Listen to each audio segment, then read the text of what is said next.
They can hear you now. They can hear how disgusting you are. Can they? Oh no. Yeah, rotten the bin. Chad, Rotten. no. They can hear me. I'm so scared. They know where you are now. But hello, everybody. Welcome to the Q&A.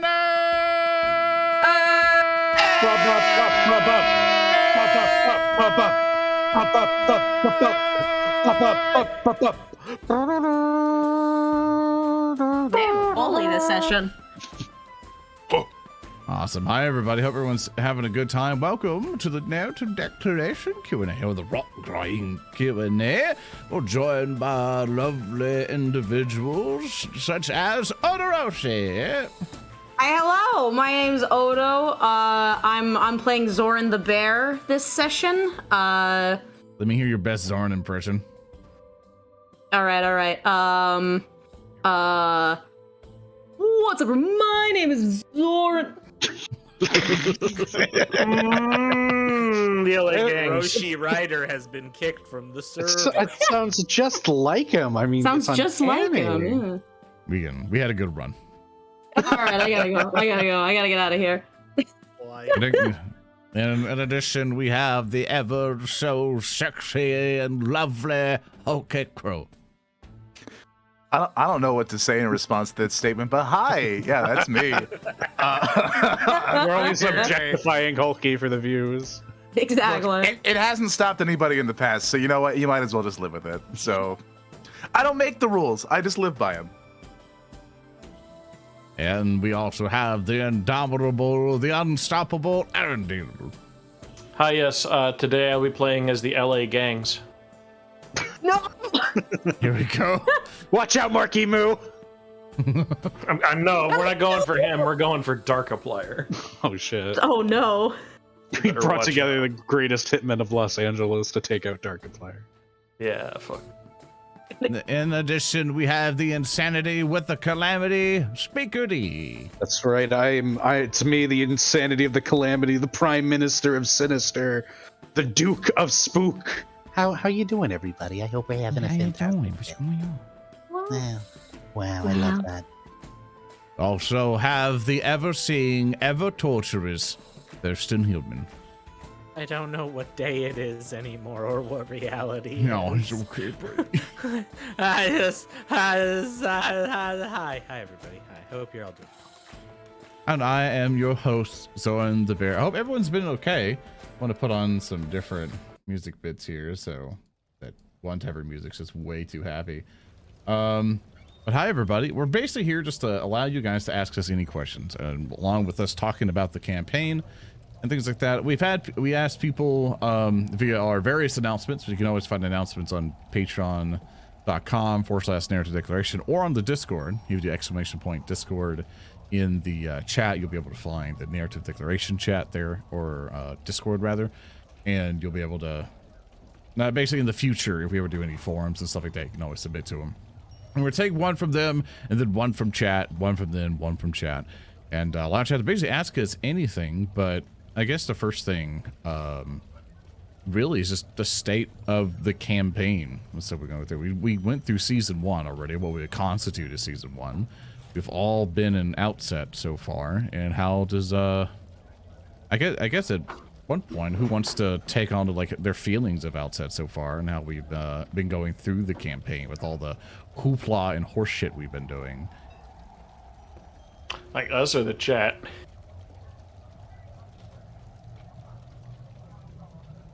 What was that, Earndil? Like us or the chat? You guys.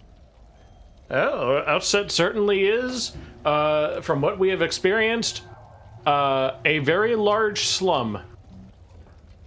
I insulted someone with that. Oh, Odo died. Odo Just fucking hated not handle it. Odo was so umbrage with that. Wow. Yeah, Odo fucking hated that. Odo's Weird.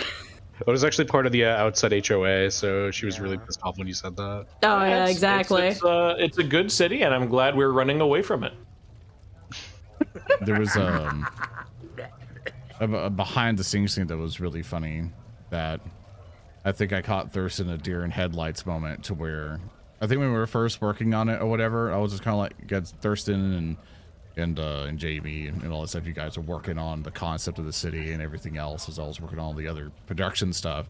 And then we had a meeting, and I sat down and was like, man, I really fucking hate faces. I fucking hate faces. Please don't, like that thing of Age of Sigmar with all their faces helmet. Please don't do that. And then Thurston, I imagine, looked around and be like, this is called the City of Faces, Zoran. I'm like, is it now? Faces, Zoran. Yeah. These are the faces of evil. There are. Where do you wish to go? Faces, but they don't have details on them, so it's fine. Yeah. Damn, their eyes, their face. They just have deep blank holes. That's it. Let's see. My take on Outset, and one thing I very much appreciated about it, is that are you guys familiar with the Demon Core? No. Demon Core is a real thing in real life. It's incredibly radioactive nuclear core, and famously, a man, I forget his real name, but he was known as the Nuclear Cowboy because he wore jeans and boots and had a laissez-faire approach to safety. Famously, was proving to everyone how easy it was to control these substances. In his various studies, he would use a screwdriver, he would hold it manually, and so long as his screwdriver never fell, everything was fine. And of course, one day, the Nuclear Cowboy lost his grip on the screwdriver, the thing fell down, and a criticality event happened for a couple of seconds that wound up giving him a fatal dose of radiation sickness and cutting short the lives of many of the people in the room with him. What I like about Outset is that it's a city governed entirely by the Nuclear Cowboy. Everyone in authority is that kind of person, and I feel like everything else sort of follows naturalistically for that, and that's one thing I really appreciate about The it. best part of this speaker is the person you're referring to is named Louise Slaughton, and he was born in Winnipeg. Yeah. Lovely. That's it. Back to Winnipeg. Back to Winnipeg. Yep. Known for criticality tests on plutonium and nuclear weapons. Very good. That's a great thing to have on your Wikipedia page. Once irradiated a bunch of people while wearing cowboy boots.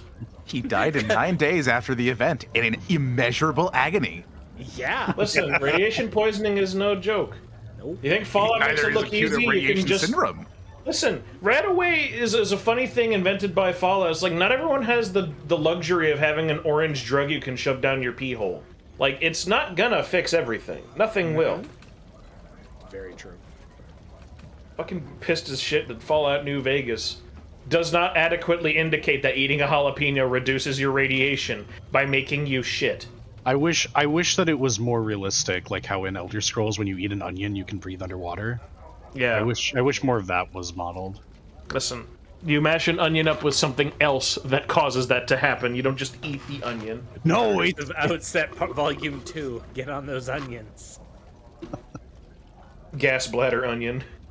Yes. If anyone else has anything to add, I can start taking questions from chat and everybody else now. I would love for that. Go ahead, Zoran. This is your show. Yeah. Yes. It's Yeah, everyone's show. Zoran. Come on, Zoran. Yes. Being fucking bullied. Maybe you should spend less time being bullied and more time reading questions. Fucking bear. Fucking Stone says You're so mean to him. A team and B team ever meet because I'm eating ice. Pick a question. You know, Earndil, you catch more bears with honey than with vinegar. Actually, I find I catch more bears with trash than I do anything else. You get bears? Yes. Oh, I'm sorry. So I live in Maryland. Oh, I'm real sorry about that one. The first question from Stone, will A team and B team ever meet? Because I like both you guys and want to see your interactions. I wouldn't say never, but it'll probably not happen. Basically, like, Oh, I'll make it like- happen. I'll just have to have Zoran do the overlay for that, and that'll be fucking hilarious. yeah, Oh, it'll no. be a fucking nightmare. Everyone's gonna get scrunched into the little bottom here, or it'll just hang them up top. Like there is a way to do it, but it'll be such a colossal undertaking. But shut up, phone. That basically, the likelihood is probably not. I kind of want them to be able to, shine by themselves and present how amazing and everything they are. Maybe if everything goes like super duper well and all that stuff, then more than likely it'll happen. But right now they're going through session 0 stuff, which pretty much means like, hey, let's make sure everything works. I don't want to basically be all like, hey, we're now going to spend a whole bunch of the funding and everything else of them. Just, right now let's just kind of, let's make sure they're good with the game. They have to like the game first and make sure they're all good with what's going on and everything else. And us working on all the bits, because they're probably not going to be around where the group is for super duper long. They do start out in Outset, but by the time they arrive at Outset or in doing stuff in Outset, that this group will probably not be around. So it kind of fits in with that. But thank you, Stone, for your question. And if you want to ask a question, by the way, and also Gravestone, thank you, Gravestone, for your amazing gifted subs and stuff. Feel free, by the way, to help me be like, hey, thanks for subs on this one, because it's casual. We're just Q&Ing and talking to the Chaz. If you guys want to help me out on that one, like Averaging Mexican and all the other guys, thank you so much for contributing. But if you do want to ask a question, just at me, just at ZoranTheBear in chat, and we'll take your question. I'm basically going to take a question from here and then a question from the forum that people submitted their questions into. Lovely. But another question we have for the forum is from Noble Chaos, who says, "Who's the best game master, Earndil on call? You guys decide." Oh no. I must Which one's fight. better? They are in love. Exactly. Nope. I quit. I can't compete. I'm out. Oh. Goodbye. No. I love my boy Thurston Hillman. I've only had taste of Earndil, and Earndil is also very good. But I haven't seen You him need for to the whole rephrase session. that. You need to rephrase that immediately. Fuck! We've obtained it. Get your mind out of the gutter, you fucking degenerates! Because you fucking started off with like, I love my boy Thurston. I'm like, here comes the butt. Do. No, there's Why did you start singing the Jurassic Park theme? You went like, Because he's gonna turn into a fucking Tyrannosaurus. When he gets stressed out, he Get bugged. transmogrifies into a Brontosaur. Yeah. I'm gonna transmogrify I into was a actually meteor going and for kill the everyone. lonely man walks away sad Hulk theme, but sure. They kind of have that same little. Fuck you. We love you, So, Thurston. We're off the rails already. question. Good. Let's get the next question. Okay, Next dude. question, what gave you guys the ideas for your characters in this campaign? And we can start from left to right in the overlay, if you'd like, with Odo first. Oh shoot. This is from me. Stink Lizards. Stank. Dang. The biggest inspiration for Valli is one, I love pirates. Speaker can attest to the fact that I try to insert pirates into like half of the things that I do. I love playing pirates. I love the history. I've been watching a lot of pirate media recently. Valli was inspired by a combination of my revisit to Black Sails and a rewatch of the Pirates of the Caribbean series.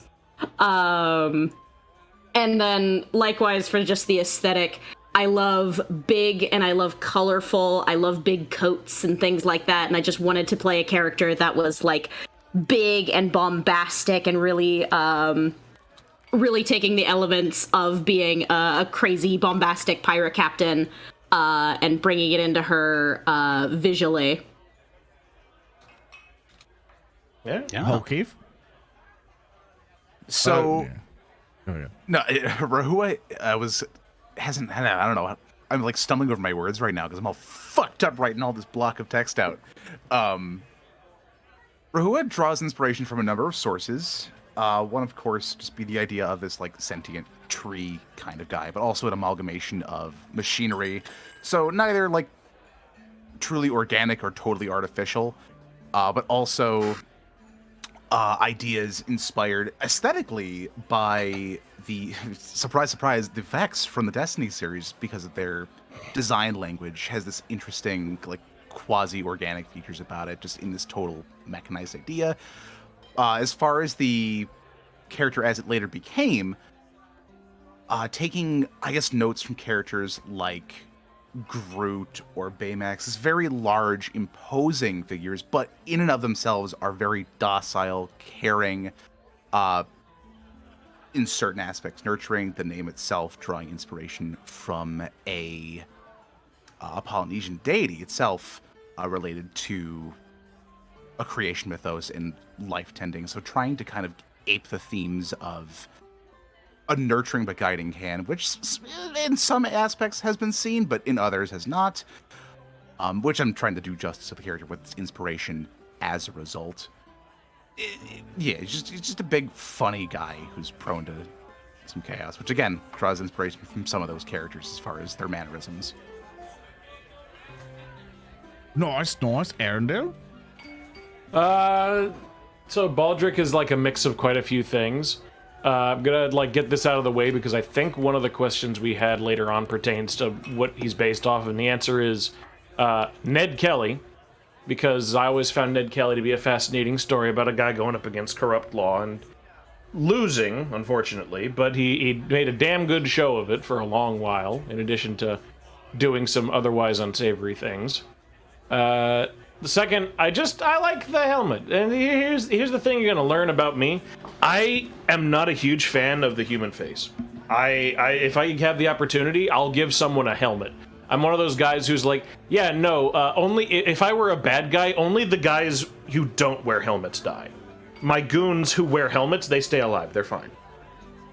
I like hiding the human face behind anything. That's pretty much it for most of my characters. There's a scant few who I'll break that rule for. And I mean, blowing shit up is fun. You got the voice idea from a video ways back on Wizardry 8, very monotone voice, and I thought that'd be very funny having just a guy who's against the law, but talks like he's mostly monotone for the most part and doesn't emote a shit ton besides threatening to blow shit up. I don't know, it was funny to me. And then, I'm gonna give you guys a little hint. I got a few too many people complaining about me not being neutral good, so congrats! He's true neutral now. You earned this. We did it, chat. We made you guys neutral. Did it. Anything I do from here forward that swings either way, guess what? There you go. That's all I got. Next up, we have Speaker. Yeah, so Tannhauser had a interesting development. I think he was the last character to be finalized because anyone who has ever played in a game with me knows that I am incredibly fickle and I overthink everything, and so there were about 20 different permutations of characters I could have possibly played. I think if you go back to the test sessions, I'm playing a completely different character. But Tannhauser himself emerged out of kind of looking at what we had in the crew and looking at the themes, both of doing Souls-like games. My favorite Souls-like is Bloodborne, uncontestedly, and I love it when there's anachronisms in fantasy. I like it when you have the... I'm not the biggest fan of Legend of Korra, but the idea of it's like a fantasy world slowly industrializing. I really like that vibe. And so I wanted to do something with that, especially since the android race really popped out at me. But I needed to make it very different from Rehua. I also looked at different undercurrents that everyone in the party had. Everyone has a strong connection with freedom, essentially. There is this feeling that everyone in the party kind of has some inclination towards either fighting the power or living free. I mean, Rehua isn't burdened by the expectations of society. Baldric is fighting against a corrupt government. Oren is a fucking free-roaming druid, literally with wings, and Valli is a pirate. So I wanted to make something that would play on that without just doubling up on a concept. So to that end, I sort of looked at things that I thought would be interesting, things that I felt like the party would need, and I drew inspiration from Mad Max a lot. Like Immortan Joe, the idea of this is a desolate, hellish place, but there's still technology just roaming around, big rigs. That's why he's from the desert. I drew inspiration from a few different sources, like Urgot from League of Legends was very integral to figuring out Tannhauser. Don't play League, but I like Urgot. And I would also say that he was inspired by Twitter, a lot of Twitter leftists who sometimes have no idea what the fuck they're talking about.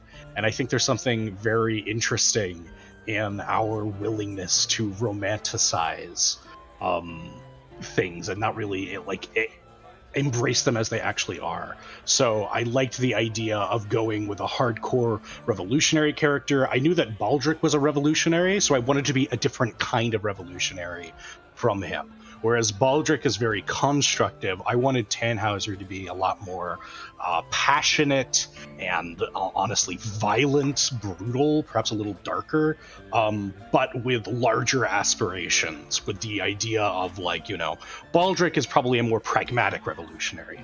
Baldric would probably be happier, or like at least relatively happy, if the Outset government was replaced with one that just functioned better, whereas Tannhauser kind of wants much bigger, much better change and is more willing to break down institutions and, I think, things that might otherwise be good to get to a good end. So that's kind of where Tannhauser emerged out of. I also wanted to do something very different from Pi, because Pi was that hopeful, I charge in, good-natured fellow. Tannhauser's kind of good-natured, but I wanted him to be very distinct from Brain. And yeah, and last thing on Tanny, originally I said he was like neutral good. That is not true. He is probably some very dark flavor of chaotic good. Leaning closer to chaotic neutral. Yeah, he's a darker chaotic good. He's good intention, but he kind of is. He has a lot to learn. I think the key distinction is Baldric would probably just like strap a bomb to someone who is like decidedly evil in the government of Outset and like just let them blow up. Tannhauser might torture them.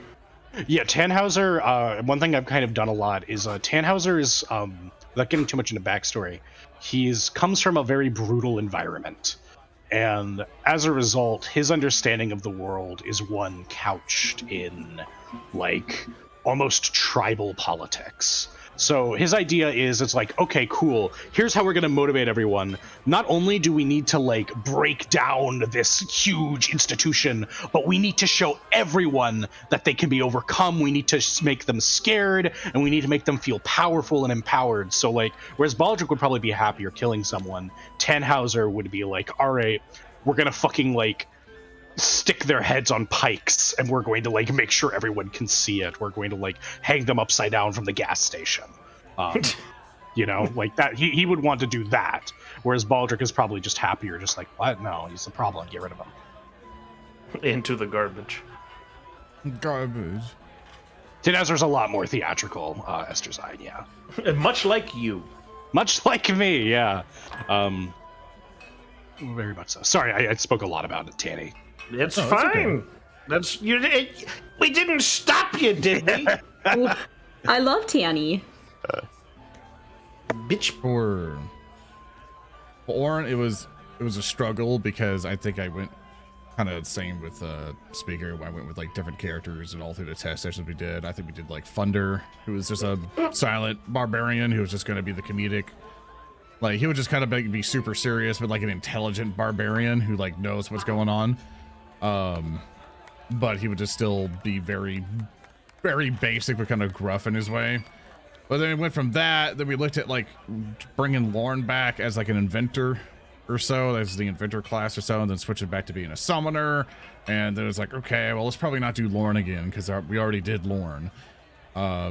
So I want to do something wildly different that I haven't got to like mess with before. Because normally I always am like the super big barbarian guy, or like with the voice and everything else, or like the crazy wizard or something else in that tone. But I want to try to do someone younger, but make him naive. So as Thurston makes the world and stuff, and we react with it, he can kind of be more approachable with it, where he's like everything's new to him. He doesn't know Outset. He only knew a very tiny portion of the world before he got sent out into the world or whatever. But I also wanted him to like face tragedy and deal with it, because you know, this world that we're making this stuff is supposed to be brutal. It's not supposed to be happy-go-lucky where dragon babies will lick your face or whatever. It's like, no, everything's just fucked up and evil and kind of messed up. Like, I didn't want something that was just like super nice. So it's like, well, what happens when you have someone who's naive and kind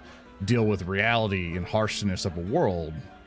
How do you go through that? And so it was like, well, Oren's a pretty good template for it, because he could just be fresh faced, be like, yeah, everything's great, man, like everything's awesome. And then he's seeing people who consider his friends begin to die and come back, and he's super worried, and now he's like super depressed about it and go in for it. So the inspirations usually came in to where it's just like, because I always liked winged people in a way, like some avian like people, but I didn't like the full conversion. Like I don't like it to where it's like the Breath of the Wild bird people or so, when there's like a head or something. I still like it to be human, but with like some avian features, and it's something I never really got to mess with a lot.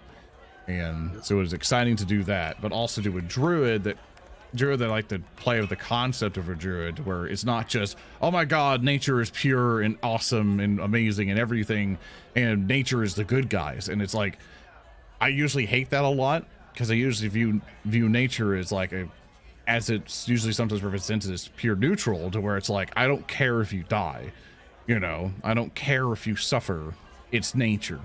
You know, there's horrific things that happen with it. You know, animals do terrible things and stuff, and nature itself with earthquakes and tsunamis and storms and all this stuff just slaughter all these things. And I wanted that to be reflected in Oren, to where he's like, you know, I like this, I'm gonna try to protect some of this, but there's other parts of this world where he's like, I'll just flood this entire place. You know, it's like, he's not particularly evil, he's just like, it's just, I'm just gonna let things happen sometimes, and he'll prioritize different things. So that's what came in for it. And for the voice of him, we got the most complaints I think we've ever had anything of Oren's voice. And so that slightly got toned back a bit, because Jesus fucking Christ, I got so many like offline messages, so many YouTube comments, Twitter stuff, everything. It's just like, dude, fuck this voice. But then there's like a small silent bit who's like, no, we like the surfer guy, we like that, you know. And I was like, shit. Like, I don't know which one's right anymore. But I'm very glad you didn't get rid of it. I think that I think it adds a lot. Oren, by the way, is like, I think my favorite character of yours that I've played with. I very much enjoy him. I think he's a great presence in this team. Oh yeah, Oren's fantastic. I love the voice. Mm-hmm. Yeah, I appreciate it. We just gotta convince the fuckers got really mad. You don't gotta convince nobody, my man. You can't please everybody. But yeah, that was that was the whole idea. I wanted something that was avian. I wanted something that had a different look on druidism when we get to that point further in, especially since we're now like leaving the city, I think, in the next whole session of stuff. So it's which Thurston's excited for, which I'm excited for too. It's always nice to get a different change of pace after a couple episodes. And I like exploring those different looks of druidism, because it's what happens every time in like Dungeons and Dragons or something, in those types of stories. Like, not really hype on the wizards, but like most of what I see, there's a lot of happy good feels in campaigns. Like, yeah, it's a squirrel, I love him. It's like, no, the squirrel probably has venom. You know, it's probably it wants to eat you. It wants to paralyze you and eat you while you're alive. Like, I like that shit. Like, I love that horrific, just occult, just stuff, and like primal, just brutality, because nature doesn't care about you. You don't go into a tree, it's like, oh, everyone loves me. It's like, no, they want to eat you. Like, Zoran, is this why when given the opportunity to summon the protector tree, you decided instead of just burning a tree, you had to give it like emotions and thoughts and hopes and dreams as you also set it on fire, and then proceeded to laugh yourself to death over your own bit? Yes. You say that, but one thing I also kind of noticed is that when you look at our characters, you know, in a row, I feel like the more nature orientated you are, like the less technological your design is, the more, not necessarily good, but like I think less edgy you are. It's like a weird spectrum. Like, I feel like Rehua and Oren are at the bottom of being edgy, Valli's in there, Baldric gets there, and then Tannhauser's like Shadow the Hedgehog. We need to get you, but Valli has the gun. You can't be Shadow without a pistol. Exactly. I don't know. We gotta fight over the gun. If you're edgy enough, anybody can cock an MP5. What am We I can have feeling Rehua today? show up as the evil like squid face thing and says, "Tannhauser, you have to kill people to charge your red meter." What am I feeling today? Hero or dark? Yeah. The fuck are you two talking about?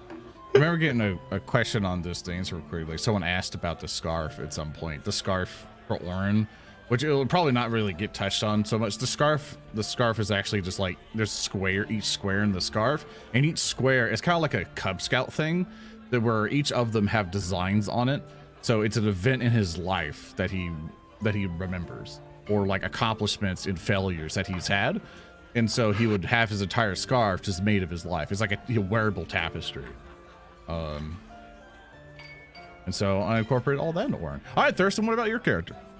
Oh, well, I play everybody else, so let me start. With Hummel the Orc, and then we will carry on. I've had a lot of fun making characters for this. I think one of the things that I learned early on from Warhams was to try to Jesus. What? Oh, Nick oh, Cars, fuck. yeah. I was like, was I saying so bad or no? Okay. Oh, shush. Go do your thing. What I was gonna say was what I learned from Warhams was I wanted this first arc to really be focused on like the player characters and giving them a lot of time to talk to each other, which as you go through our episodes, I think I've sat down and been like, oh, like crap, so much of this is like our players talking to each other and like sussing out things, and that's intentional on my part, just because I didn't want to introduce like any overwhelming NPCs right away. Just because I think it's important to give our players their time to like grow and shine and create their social dynamics and whatnot. One of the things I'm really excited about in our next arc is being able to kind of go ham with some of the NPCs, and you're gonna really see that pretty early on. And so like a lot of the NPCs we've introduced so far have been very much like support network friends, some people who have died terrible deaths. I still continue to be amazed by Prince du Shelf, who was clearly meant to die in like the first encounter, and now will obviously have to be statted up as some kind of mid-level mini boss later on because I'm gonna get his ass. Yeah, exactly, right. And so it's one of those things where I've had a lot of fun with like NPCs where I'm like, I don't know how people will react to XYZ. But also we haven't really had like a lot of overwhelming personalities. And I think in this second act of the campaign, you're going to start to see more of that and some things that might contend with the strong personalities of our players. So I'm excited for that. All right, so we're going to now pull a question from the forum of by inaction. What is everyone's favorite drink of choice? And it's just so people don't get confused. The main reason like I call on people is sometimes when everyone speaks up at once, it gets all awkward. Sometimes I say this person, just to keep it kind of clear for everybody. I've had complaints about that before. It was like, just let them talk. It's like, we're online, just latency. But Odin, what's your favorite drink of choice? My favorite drink? If we're talking alcoholic, I always do Jack and Coke. That's my go-to. If it's summer, I'll do rum and Coke, but something with soda. Hulky. It's got to be either, actually probably just a Blue Hawaii, not a Blue Hawaiian, because I like coconut rum, but not coconut cream rum. Anything with blue curacao, sour and fruity, that's my jam. Hell yeah. Earndil. Yeah. What's your favorite drink? I'm gonna be totally honest with you. I don't drink a lot of liquor at all, because it makes issues happen. Probably just milk. Go with milk. Milk's good. All right, speaker. Yeah, I like a nice dessert wine. I like mead. You know, like a movie night, you get like a bottle of mead and you're just sipping on that, and that's always fun. Besides that, I appreciate like an Irish coffee, but with like chocolate liqueur. That's always very nice. Nice. Yeah. Thurston, what's your favorite drink? A good old-fashioned. preferably with whiskey, but I do like bourbon as well. So yeah, a nice old fashioned is my favorite type of drink. All right. Mine's water. I don't drink. I don't do alcohol at all. So it's just water. I'm so boring. Next Water up, gang. Yeah, water gang. Next thing we have is from Tiger Man. Like, I'll try to get everyone's questions. It's why everyone's already added me a bunch. I'm just trying to go down the line, so forgive me. I'm not getting to yours immediately. We'll kind of take this one from Herod Easter. So how much of the world is inspired, or how much of the world is inspired by Dark Souls, and how much is Warhammer? Is all going to hell? Is there a small possibility that the world could be saved? Is there an in-game in-boss? Are you guys creating? Like, I think he kind of got his fracture, but I guess is there like an in-game in-boss that we're heading to? But I'll let you, Thurston, take that. Oh yeah. Much like the Cylons, I have a plan, and unlike the Cylons from the Battlestar remake, I actually have a plan. Yeah, there's like an end goal. Now, one of the things is like when we started doing this, and Zoran and I were talking, like one of the things we wanted was for this setting to be able to support, like, the World of Tyne should be able to support multiple games, multiple campaigns, have a lot of things going on. And so what I'm very leery of as someone who like works in game design and like development is creating a world where our first campaign solves the major problem of the world. So this campaign certainly has an end goal and what the players are going to be fighting. Now, Here is a minor spoiler alert, everybody. We're probably not solving the problem of the rot in this campaign. Like, that's the quintessential, like, issue of the setting. But as you're kind of seeing, like, there's a power structure that needs to be fought, and we're gonna dive into that. And there are certain other things as you look at our characters that they're moving to resolve, and there is an end boss, an end threat that is already planned, and a lot of the little tidbits have been seeded here or there. But yeah, the rot is, I want to clarify, it is a thing in this setting that is very important, and in Act 2 or Adventure 2 here, we're gonna see a little bit more of that and start peeling back some of that curtain. But we're not like gonna showcase everything. We're not gonna resolve absolutely everything, because we want this to be a world not only that like people can play in, like yourselves and run your own campaign. That's why we're doing the PDFs, but also so that we can do other campaigns and other games as time goes on, and we get bigger and awesomer. Yay! So we are definitely moving towards showcasing where our plot is going. Like, I think, again, you kind of have some ideas right now with what we've shown. We can kind of see the rot is still a big issue. Look at what's happened to, like, Valli and Oren, especially Valli lately. That's going to push us into our second act, but there's going to be other things that are coming up. And honestly, a lot of what we're going to see is going to be consequences of our lovely players' actions. I have no consequences. So true. I, for one, am ready to get my ass absolutely whipped by definitely not the Orphan of Kos. Definitely not. As far as like Dark Souls and Warhammer inspiration, though, those are obviously like super big things. Outset itself is kind of modeled on a hive city, and then we have our Souls-esque, like things like the boss mechanics are sort of taken out of Souls, and we're trying to, like, the respawn-esque mechanic of sponsorship is taken from Souls, but we're trying to do it in like new and inventive ways, because just like absolutely ripping off something isn't the way to go. You kind of want to make it your own. Yeah, that's what we're going with.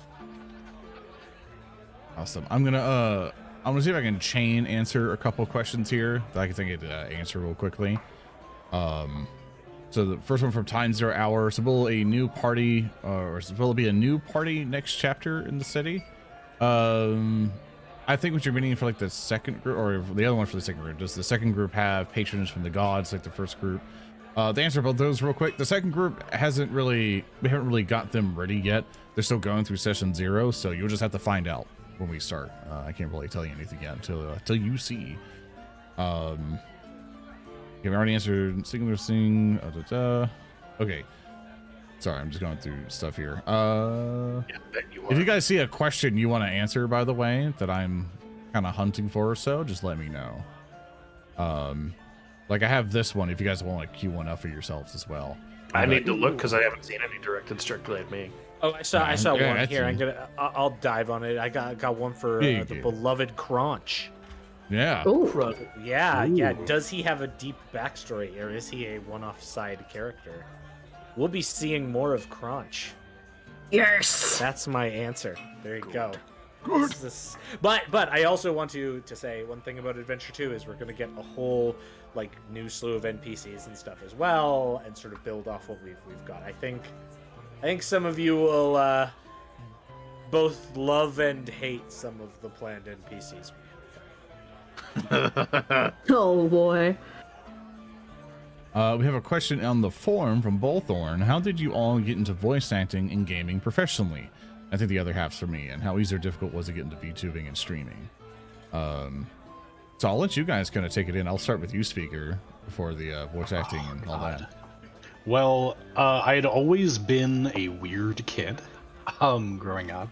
I'd always kind of liked doing impressions of different video game characters, playing with my voice, etc. And so when there was an open casting call on one of Alphabuse's videos, I kind of worked through my nerves and I just decided, fuck it, we'll do it. I recorded an audition with a rock band microphone.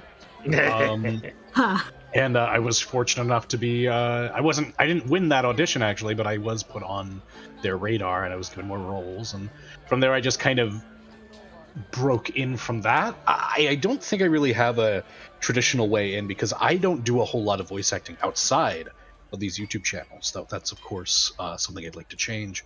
But I feel like for me it was just I was in the right place at the right time and I got lucky.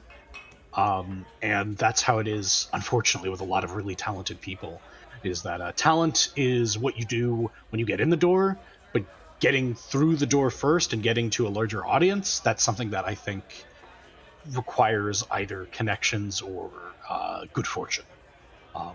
And I just got lucky. Yeah, speaking to that, you can see him on the older videos too. He was even part of Total TSN as a party member. It was very interesting how you were in. You were in. You had a good voice acting chops behind you, and obviously that's like, yeah, cool. Bring on King Crimson Cubed. Okay, fuck off. Don't make fun of me. I'm not. You're welcome here, you fuck boy. But I rip you because it is the most immediate and amusing thing, and also because no one will know that you were in the episodes otherwise, because it's like, wait, he was which really good sounding character? Oh, he was this extremely good sounding character. Awesome. And where is he credited in the things? I don't see Speaker D credited here. I bet that bastard Alpha Abusa did something wrong. It's like, no, he's there. No, I went by Randolph Carter for a little bit. It is not my real name. It was, again, I sent off my audition not really expecting to like have anything come of it. I thought it was just a Hail Mary. I was surprised when I heard back. And so I was just like, oh god, I should pick an alias. Oh god, what would be a good alias just in case this works? I don't know, Randolph Carter, that's a public domain character, and I like Lovecraft a lot. Okay, sure, why not? And then I was stuck with it for a couple of years until I changed to Speaker D. It's fine. But much like how it has become, you had to think for a bit. You had to go through a couple iterations, and now you're here on hopefully the last name we know you by. True, I'll hopefully die before any other names are revealed. May that be long off. No, but that's sort of my X-Men origins. And I'm very happy and fortunate. And yes, Speaker D is a reference to The Third Gather's Backstroke of the West. I've always fucking loved that movie, and I originally watched episode 3 as like a Chinese bootleg. Like I watched it early as a dumb kid, and so there's a special place in my heart for that. That's what we were gonna do as the movie night, actually. Oh god, that movie is like impossible to watch. You watch the dub of Backstroke of the West, you gotta watch the highlights, because if you watch the dub, your brain will start being attacked and you will fuck up. Like your ability to process language will be impaired. And oh yeah, Super Snake Kick's the name of my Twitter. Yeah, I might use that name if I do like streaming or something, but not like as me, just as the name of a platform. And Super Snake Kick is a reference to BlazBlue and my favorite character and main from BlazBlue, Kazuma. Yeah, stay tuned on the Discord for a community movie night for that, because we'll all watch that together. So Earndil, how'd you with the question? Basically, if it's how did you all get into voice acting, gaming professionally, and all that? Earndil? Earndil died there. Earndil, no. All right, let's skip Earndil. Car Hulky. broke into his house. No! The car is coming from the inside. Go ahead, Hulky. I had you to can fight answer. off the car there. I'm back. What did I miss? We're asking for you to answer the question now, like how to get into voice acting professionally. Yeah. So I'm gonna be totally honest with you. Literally, I was grandfathered into the role, and I just happened to be pretty good at it. I have stuck with Alpha for like going on. Hang on, I have to check our DMs because I pinned exactly when we first met because it's a really embarrassing, cringy conversation we had back in 2012. So yeah, going on 10 years now. No, actually, yeah, 10 years, pretty much solidly. Known the guy for like 10 years, and we've been like basically stuck together forever. And through the constant like fuck ups of not having a good enough mic, coupled with I genuinely want to do voice acting because it's fascinating and fun. Basically, every time Alpha had a project, I was ultimately just right there to lend whatever assistance I could when I didn't have a job that took up too much of my time. So yeah, I've been sitting literally next to Alpha this entire time, like a pair of insufferable schoolmates, one doodling a swamp and the other working at Walmart. Like at the same time at the desk. Like there was a Walmart at the desk and he was doodling a swamp. He put a little gnomon man in there named Bimbop Bulbafeast. You may have heard of him. We can't be put it out under the parenting spoilers talking about Bimbop Bulbafeast. Oh, for fuck's sake. Anyway. Yeah, Hulky. just been at it. So Just hurry us up. yeah, no. I guess in similar vein of Speaker, I loved doing impressions as a kid. That kind of like sparked around like I guess high school really. Just like really getting into trying to do that with friends of mine. I ended up loving doing that. Very much inspired by many games, works of fiction that I really enjoyed the voice acting. Just how much people can get into character and then seeing people out of character, just the voice actors themselves. As far as how I got into it, honestly, stroke of luck. I started off, funnily enough, a fan of, Earndil Alpha, the old, like, Alpha user projects like the fucking... Don't talk about those. Yeah, the ones that shall not be named. But started off as a fan. It's how I even got introduced to 40k as a whole, funnily enough. But ended up doing a bunch of impressions, like orc voices in one of the old servers. Got noticed by one of the audio engineers, Fusion. He introduced me to Alpha. I did a couple takes. Ended up doing with my shitty like Skype tier microphone back in like the mid-thousands, a couple voices for one of the Fata videos with a bunch of like question and answers. But I guess over time just started doing a couple minor roles here and there, lots of screaming and shouting. But I don't know. Like as time went on, got to do more stuff. Started working with people like Earndil, Speaker, more involved. Wonderful, wonderful people. Many opportunities afforded as a result of that. And then because of this, audition, got in, and the rest is history. Now I do a bit of stuff outside of work. I'm doing commercials and ads for my company. I'm trying to get into it. As far as where to start, very much like Speaker said, the trouble is getting into the door. You just got to find the opportunities and not be discouraged by people saying no. Just keep trying and go and keep doing what you do better until you get what you want. All right, now, Odo, Oh god. you don't have anything. That's okay. Yeah.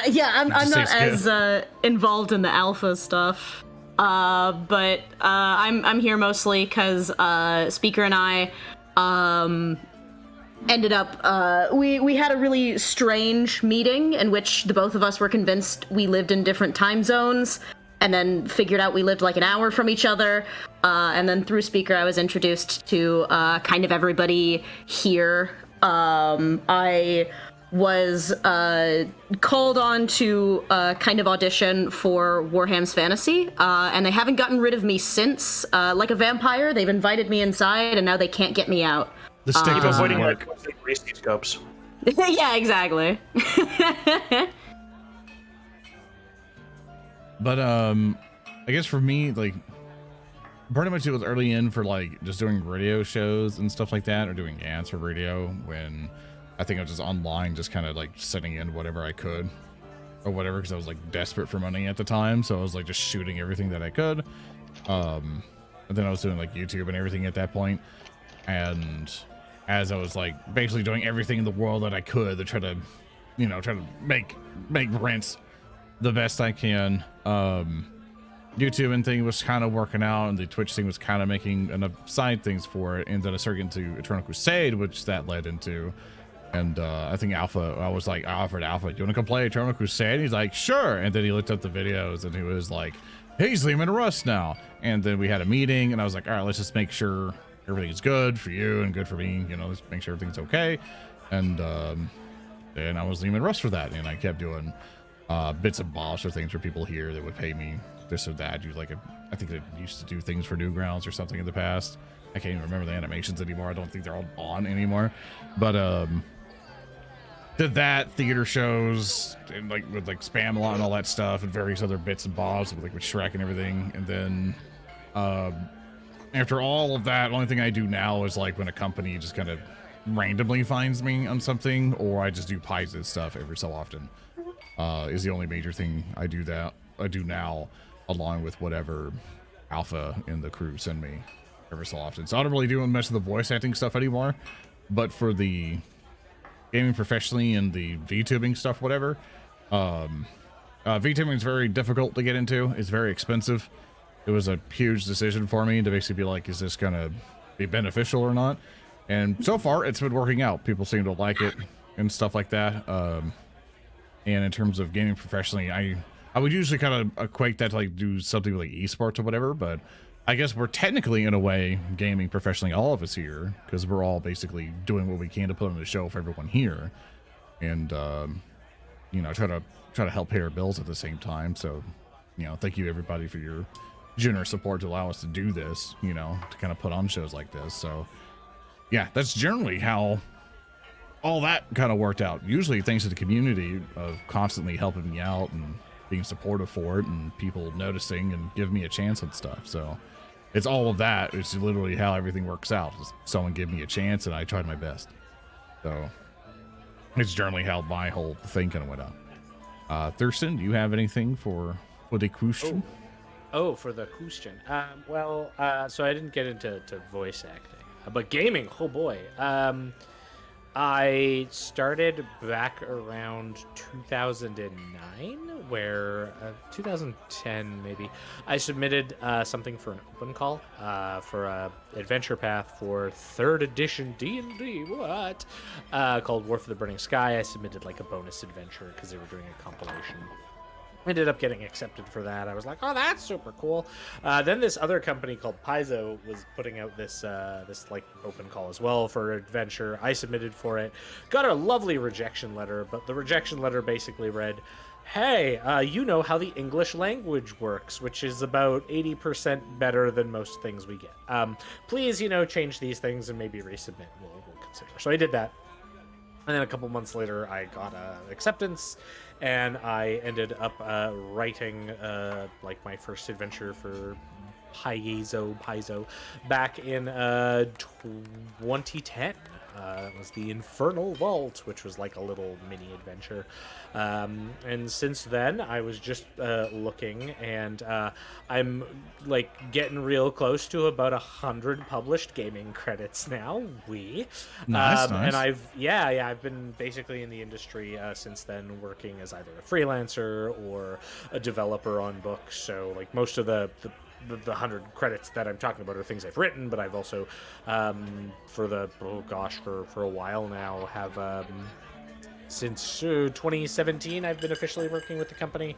So the last 5 years or so I've been working with Paizo directly, and like as a developer. Before that, just mostly doing a bunch of rando stuff. But yeah, that was kind of my way into gaming, was through some open calls and then getting my work noticed, and then just going on and writing a whole shit ton. I remember there was one year where I basically wrote like 250, 300,000 words because I was just getting that much in. So words are a blur to me. But yeah, I kind of got in that way, and I've been doing it ever since. I'm right now developing at Paizo, and that's kind of where I'm at in life. Woo! Nice. For future questions, let's keep them a little short and sweet so we can fit a little bit more in the time that we have. You ask us open-ended questions, and then we give you a sincere response, and you tell us we're taking too long. Hurry the fuck up. All right. Gonna kill you. Next question for Hebrick. How worried about the rot corruption of the players? As a viewer, I'm curious how it progresses, but I was wondering how y'all felt and thought. We'll start with Hulky. As someone who has not yet been afflicted of it, fingers crossed I don't, seeing it happen, I guess, in the wider setting is like, oh yeah, this is fucking awful. This is very much the death of the world, as it is described. But seeing it happen to our party members is like, oh, yeah, this ain't good. There's only so much I can say about this other than I as a player and a character, like, working better to not have my teammates suffer from this, because this is a nightmare. All right, Speaker, how do you feel about it? I think it's really cool. I can't wait to turn into a giant glorb. Obviously, I think we're all very worried about it, especially for Valli, who not only has Rot 2, but is also in one of the more dangerous roles, where she and I play mega offense. So we're always in the line of fire. We don't have incredibly fantastic durability, and I think we're all very concerned for our beloved pirate friend. And obviously I'm worried about it. I think like me and Valli are the ones who has it. You've got the rot. Yeah, I have Rot 1. So it's definitely a case of like, oh god, because I think like when me and Uthers and you were designing it, which I found it to be really cool, to where I was like yeah, that makes people scared to die. To where it's like you can die, which sometimes gets really hard in Pathfinder 2e. But I feel it's a little bit easier than 5e, because sometimes in 5e, like I hear about a character death when it's like the 50th session, and something really weird or strange happened to kill a character. Like, it's so hard sometimes. But in Pathfinder 2e, like, you can die a little bit easier, depending on the circumstances of what you're fighting. And it's very interesting on just how mentally you change now, to where it's like, well, it's easier to die now because it counts as like a wounded 1 condition, which means it's easier when you go down. It's just easier to go down. So it's like, oh god, I'm gonna die a lot easier, and this just escalates. So you're a lot more defensive when you have it. So I'm definitely worried about for Oren, because I don't want Oren to fucking explode anytime soon. But with Valli or for Odo, how are you feeling about it? Smelly. No, from a character perspective, I'm very worried about the rot. It's definitely a really fun and interesting mechanic that allows the difficulty of encounters and stuff to kind of be scaled up. And so, we're definitely going to be seeing harder and harder challenges that put us in more and more danger. And given that Valli is already kind of starting to be more vulnerable to just straight dying, it's very worrying. But I, from a character development perspective, adore the rot mechanic. I think that Valli being the one to get the most rot at this point in the game is a little cruelly serendipitous. Because Valli's entire character concept was based upon being somebody who had avoided the rot her entire life, and like a lot of her upbringing and stuff entailed like she's never seen the actual effects of the rot in person, and now she's the one who has just been kind of gut punched by it. And so I'm really excited to get to explore kind of that angle of Valli. Thurston, how you feel about us having rot? Oh, it's great. Saving me for last. Yeah. It's just fucking great. Also, I'll say, one thing I did once Odo hit rot 2 is like, oh, this is where danger mode really kicks in, because when you're rotten 2, that means your wounded condition goes up by 2 when you get knocked out. Which means if Valli gets taken down by a crit, do not pass go, just go to death. Yep. So if Valli gets taken down by a crit, Valli immediately dies again, and then goes to rotten 3, and then very, very bad, because then it's basically last life. Now there is a way, and I wanted to point this out to chat, and this is kind of something about the interaction of it. Playing off that wounded mechanic, how the rot sort of adds to wounded, is there are some things you can do as your character, like as your advancement, to even balance that out. For example, the Die Hard feat changes to when you die to dying 5 instead of dying 4. So if you ever take that feat and you're sponsored, it's really freaking useful because it's basically an extra life. And so that, like, certain feats like that you might not put as much interest in a regular campaign, that feat might be really tempting to some people. And I'm liking seeing how this plays out.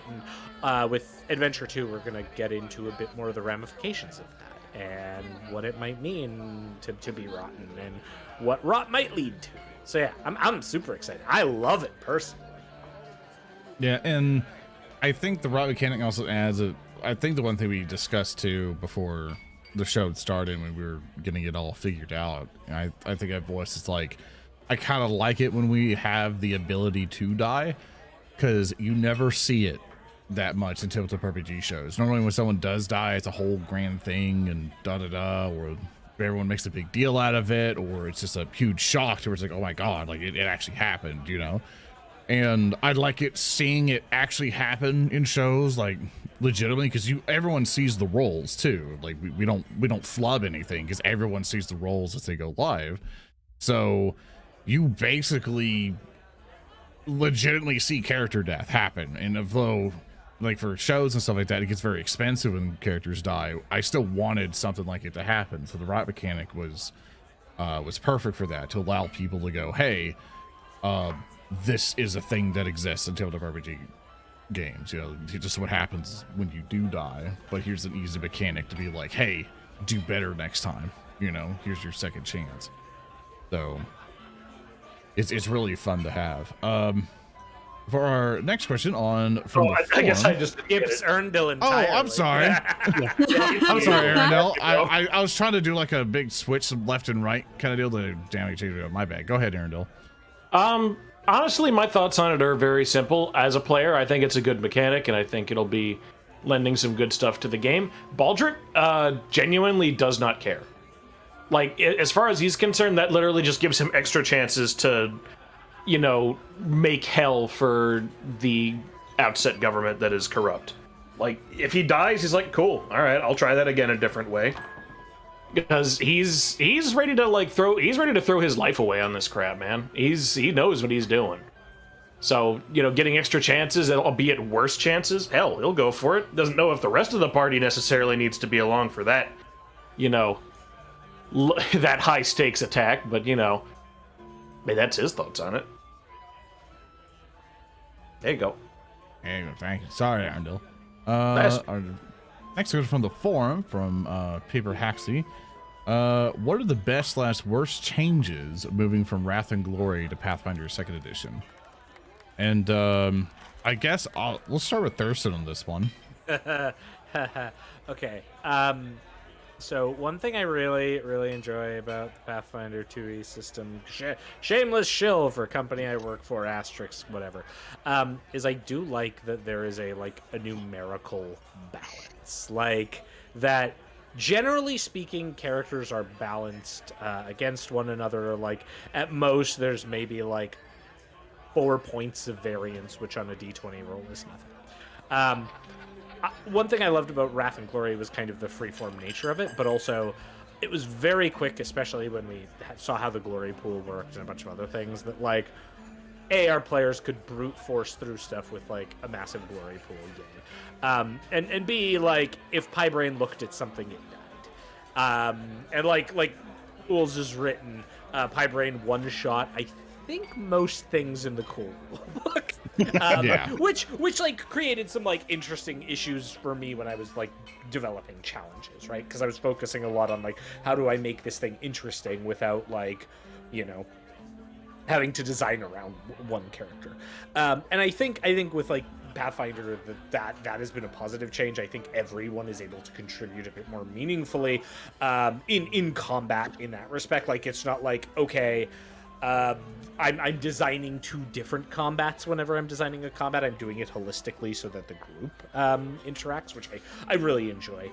I do feel that like one of the things that we've started porting over is more of like that narrative declaration side of things, that sort of open role-playing end of things, just to like, you know, allow players to do wacky and goofy things, and like that's something I'm still doing my best to learn at, like what is okay to be wacky and goofy, and what is like using a narrative declaration to like completely end a mechanic. There's some balancing, and you kind of see us bard our way through that. But I think overall, like I've enjoyed the change. I feel that I very much believe that like one of the fun things in role-playing games is watching that evolution of your characters. And I think right now that our players have hit 5th level, that's when they start to like unlock a lot of their juice. And I'm really excited as we go into the second adventure that like a lot of our players are going to have a lot more juice in the tank for some of the combats and stuff that are going to come out, and a lot of the social encounters as well. Odo. Play Wrath and Glory. I don't know if I'm qualified to. Right. Well, just tell this one. to kind of help you with the question. Because you didn't have Wrath and Glory, I guess compared to other systems you played to Pathfinder 2e. I will say that my favoritist thing about Pathfinder has to be the way that combat works. I love the 3-action economy. That's felt really intuitive, and it's something that's felt really natural to step into. I don't have a ton of experience with systems beyond World of Darkness and D&D, and then briefly the Warhammer Fantasy RPG. And so far, I have enjoyed my time with the system. I like it a lot. Speaker. Yes. I had a difficulty arriving into Pathfinder originally, because I typically play Wizard in most games, and while Wizard, of course, is the thing that can come online, I felt like perhaps a lot of my usual stylings of playing it were not available to me, and I struggled with it at first. But the more time I've had with this game, and the more time I've had playing a narrative declaration, I've come to appreciate a lot of. It feels like a good 4th edition D&D. Like 4th edition, I was my first D&D game, and I was a young buck who didn't fully understand why it was so reviled, but it felt very video gamey. And Pathfinder 2nd edition also feels very video gamey, but I feel like it's a successful successor to it. So I appreciate a lot of the tactics that can go in to a game. I think the 3-action economy is very good. And coming from Wrath and Glory, I had a lot of fun, of course, being the unstoppable Killborg that would make people detonate the moment that I looked at them funny. But I guess I'm glad to be playing a system run a little bit less on string and glue. I also want to point out, and I have to do this because I don't do this enough, the one challenge in Wrath and Glory that we ever had that made you turn your head and go, what the fuck is happening, was near the end of Warhams, when I used a character build that was literally your character build against you. And you were just like, wait, what? And I'm like, yes, he has a power weapon, and he strikes you back and does this most. It's Shadow Link. And you were just like, the fuck is happening? Oh god. Which character was this? Was this the orcs? No, this was the ABUB Space Marine. Oh my god! Well, I loved that fight though. I loved it. I thought it was really fun. I was like, oh, I love this guy. I'm gonna fucking you're gonna. It was like the Jetstream Sam boss fight in Metal Gear Rising. I love. You could never look at another player. Yeah, he couldn't. Just exploded. It was good. It was a worthy foe. Oh. I think the original got bodied was on Orc Hill. Yeah, that's the one where we got kind of because Earndil's orc just fucked us. Speaking of Earndil, what were your thoughts on it? I think Pathfinder is okay. I think it's a fine system and it works well for what we need it to do. I tend to not have strong opinions of any system that I can work with. However, if I don't like the system, I tend to have quite a lot of opinions about it, which is why I don't play the BattleTech pen and paper game. Oh no. Oh no. Yeah, it's a struggle. Pain. We're not doing that. That's too much. That's too much data. It's like Shadowrun, but worse. There's too much data. There's too much shit. Okay, what do you think? To read the question, anyone coming in, what are the best / worst changes moving from Wrath and Glory to Pathfinder 2nd Edition? Okay. As far as I guess what was more difficult, just not being used to Pathfinder at all. I played 5e before playing Wrath and Glory, and also Pathfinder, I guess. So moving from the D6 action economy to a more standardized approach was a little difficult, just in terms of like getting back in the mindset. But I did appreciate how versatile all the material was to work with Pathfinder, and especially in building Zedek for the one shot. I was like, wow, holy crap, I can just rebuild this character as exactly as it was, or damn close to it, with a little bit extra, with the various different archetypes and supplemental materials that are available. And even that it sounds like a shill for it, but straight up, it was very intuitive in a way to try and rebuild this character. Granted, I still don't understand everything about Pathfinder. I'm constantly like, hey Thurston, can you help me figure out what the fuck I'm doing with this? But I don't know. I don't have very strong opinions. I like both systems. I think they're good for what they are, and I'm enjoying Pathfinder. Yeah, so going from Wrath and Glory to Pathfinder 2e was interesting, because I felt that our Warhands campaign was more narratively driven than compared to this, and it all kind of depends on how players like to kind of interact with their stuff. If they're more narratively wanting to do things, sometimes I could see Pathfinder 2e kind of becoming a conflict. If you have someone who's like, no, I only want you to play a tactics type scenario, and I can see how that gets stonewalled, but I feel that we do like a good enough kind of like mixture of it to where we have like, here's your hard rules tactics sections, and then here's some mechanics to kind of help you in for the narrative stuff, so you don't just push button win game sometimes. I like going from it was easier for me because when I was working at Paizo, I tried my very best to try to learn the game as best I can, and Foundry makes playing the game so much easier and stuff like that. And when I first joined, I basically told Eric, who was like the publisher at Paizo, saying like, you have to run me through this game, because I'm a diehard 5e person or whatever, or just D&D in general. I need to be convinced that this game's good to me before I can like adequately like start planning how to shell it.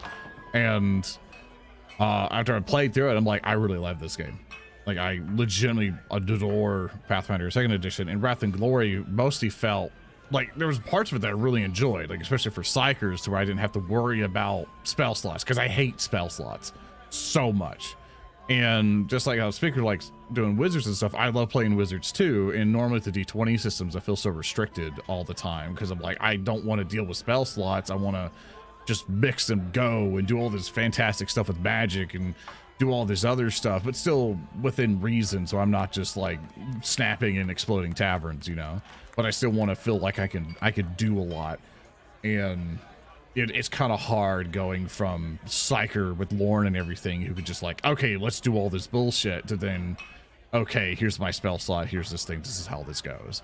So like magic wise, I think there's been a complaint for Pathfinder 2e to where it's like, oh my god, I'm not OP, but eventually playing through as a wizard, when I was doing it with Paizo or so, I still enjoyed it, because I still felt like if I chose certain spells and it felt like I was kind of Batmaning myself as a spellcaster, to where it's like, okay, I got this spell for this situation, this spell for this situation. Here's my backups, my cantrips, who always are really good because they level up with you. It was a good transition. I had some qualms, but regardless, I still love second edition. I would still play it way more than Wrath and Glory. But just like with any system, as much as I have ups and downs with all of them, I think, like, we all have our favorites and stuff. I think a lot of systems do all their jobs great, and it all kind of comes down by the flavor in the group to be what's more compatible with them. So I think they're both great systems, and I think 2E here has been a fantastic addition because, a lot of stuff that I kind of want to do, I can definitely do it. It's just the flavor and how you execute it always changes. With that, did you guys have a question you wanted to grab onto? Do you want me to find another one? Keep going, dude. Yep. Okay. But we have more in the bag to pull out too. We do, but that's the one we just answered. We're doing it one chat, one from the forum. So Okay. let me see here. Where is the Ian, I have it. I'm streaming it here on Discord for you guys, so you can see. Oh, I'm dumb. That's okay. There's one for Tannhauser. Oh. If I Vadi, is Tannhauser a deliberate Blade Runner reference? The Tears in the Rain scene mentions the Tannhauser gates. Yes, it is. It's a mix of the Tannhauser Gate part of Roy Batty's speech. One of the original ideas for Tannhauser was that he might resemble Roy Batty as like a limited life android. That was an early direction for it, but it's also just, I think that it's a very beautiful... I mean, it's one of the best speeches in, like, fucking, I would go so far to say, like, mainstream movie history. I also think that the High German Tannhauser legend, it's about a knight who essentially was a worshiper of Venus, and then essentially tried to become Catholic story. So it's like he goes to the Pope and he asks to be absolved of his sins, but then forgiveness isn't given, and then it's indicated no, you still could be, but then he leaves and he doesn't. And I felt like that story resonates with someone still trying to find themselves and finding a fierce devotion to particular causes. So I felt like it had a lot of resonance. It's also a powerful sounding name. Tannhauser. Like, it feels like getting punched in the chest. That's why he's named that. Next question we have is, will Rotgrind leave Outset at some point? What other location in the settings are you most excited about? And I'll have Thurston answer that. Oh, okay. Well, okay, spoilers, not really. If you've watched season 1, at the end of our first adventure, our party will be lying low, going in search of questions to the rot, which will take them into the solitude, the sort of swamplands that surround Outset. We're gonna go into some ancient lore about the city, but also the surrounding territories. Get a build of wilderness, which I thought was very important in the campaign. Because we have two, pretty nature-themed characters in the party. So, whilst I want the city to be the focal point, and trust me, the city is still the focal point of this campaign, you kind of gotta get out once in a while and do some stuff. So we're gonna see that. As far as other locations, I mean, like, Tyne has a lot going on. Already in my head, I kind of have over the mountains to the east. We have the Inheritor lands, which we've heard a little bit about. A lot of people are from there, like Crunch, and we've heard certain references to it.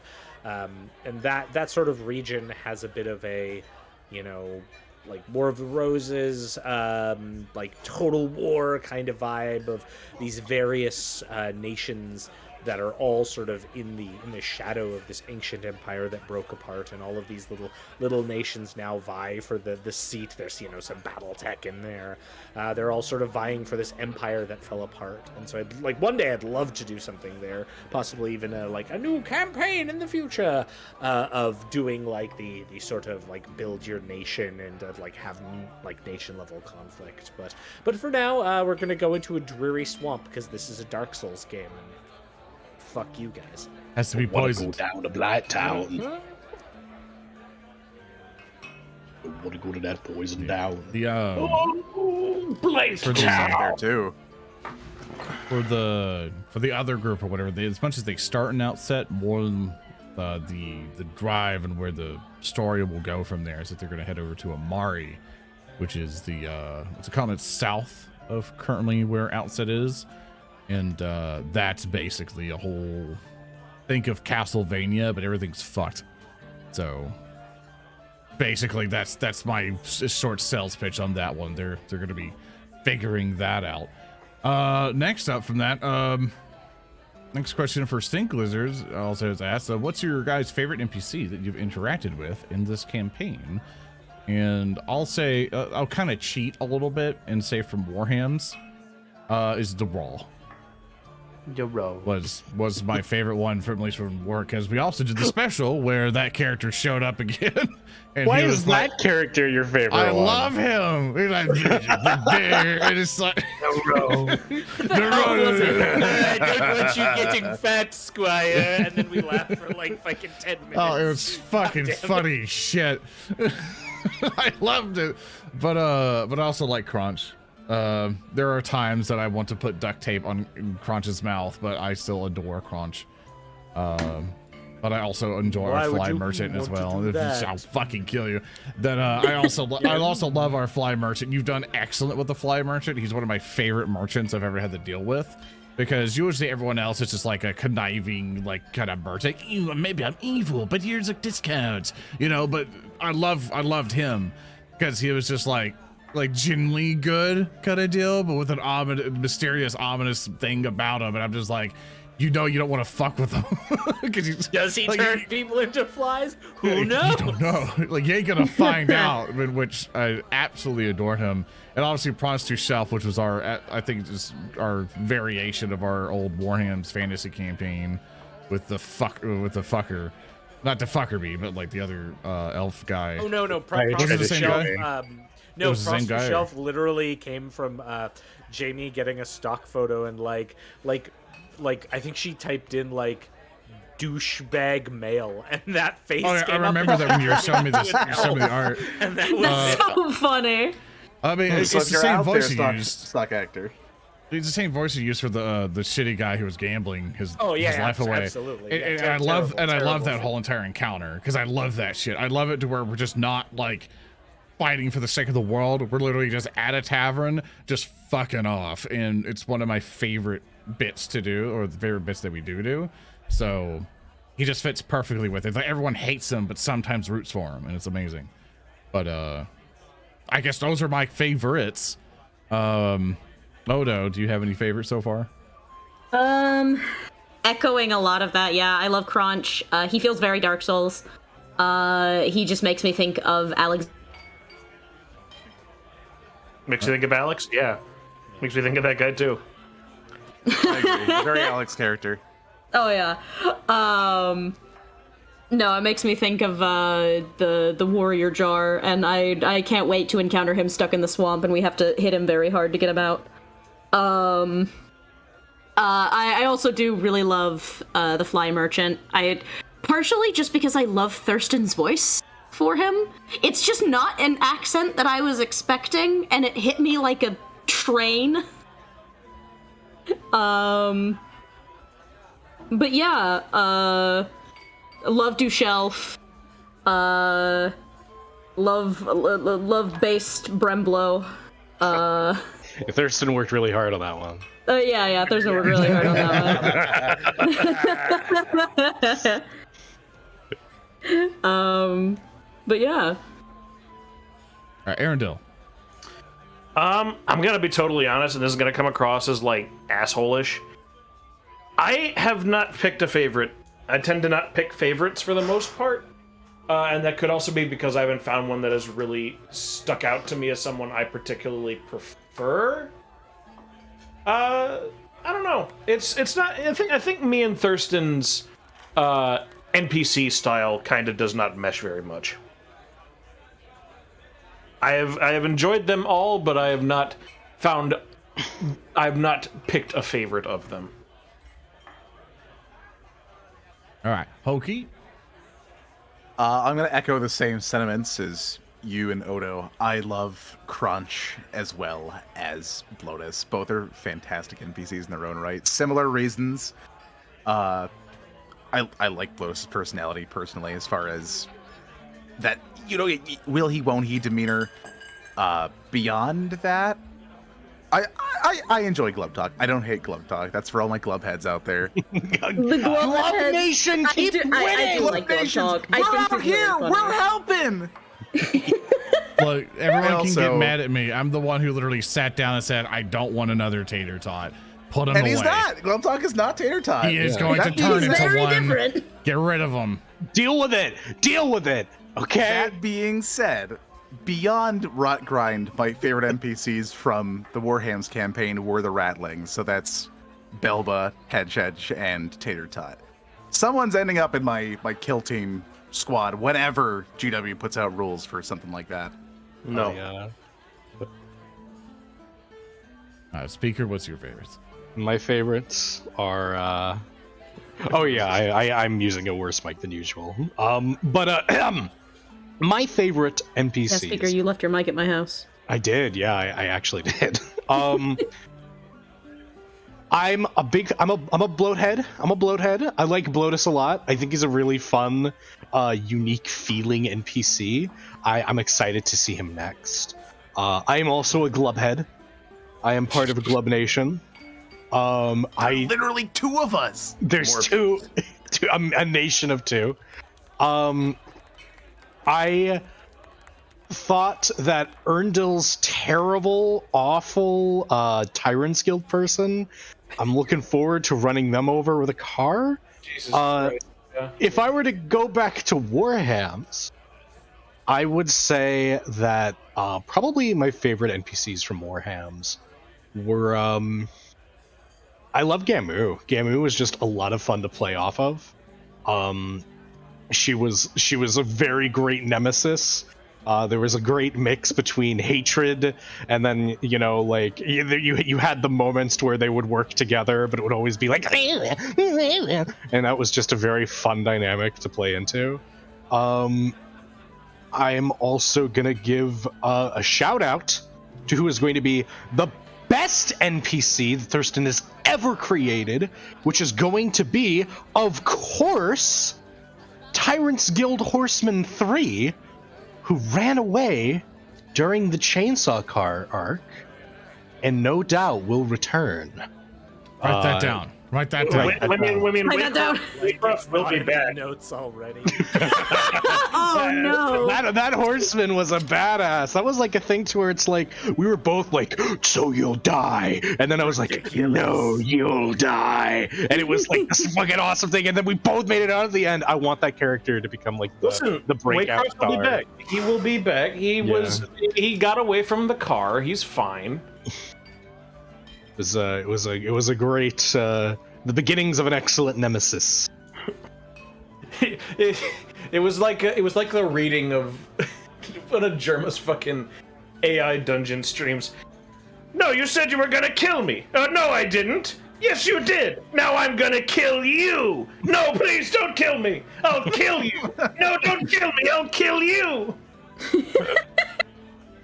Very good. To go with a couple questions I can rapid fire answer real quick. Yeah. Will there be more Warham specials? We're still talking through that. It's mostly just time and stuff like that. We did the one Warham special that's now on Patreon right now. Pretty much as a way of saying, hey, we're releasing PDFs for free, and that means you probably won't get PDFs or content like that. So as a recompense, are you good with this? And that's our way of saying, hey, we're trying to, keep the lights on and stuff like that. But also try to get all this free content to help grow everything. And it was just kind of our way of saying, hey, instead of this, how about this? So that was pretty much for that. I am up for doing more, but we have to have like a huge discussion with everybody, seeing like how everyone's time schedules and stuff like that. Because everyone here has lives.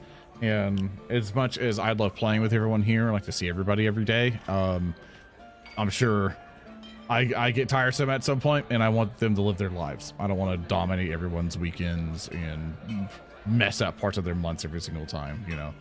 So we have to have a discussion on that, but possibly is the only thing I can really say right now. The other one, what made you make such nice, young, and innocent characters, Zoran? All your former characters are rather the opposite. I just wanted to do something different. It's just to summarize that. I think I always played like the gruff guy who was like, oh, I'm big and barbarian and bad. And like, I wanted to play something different that I never got to play before.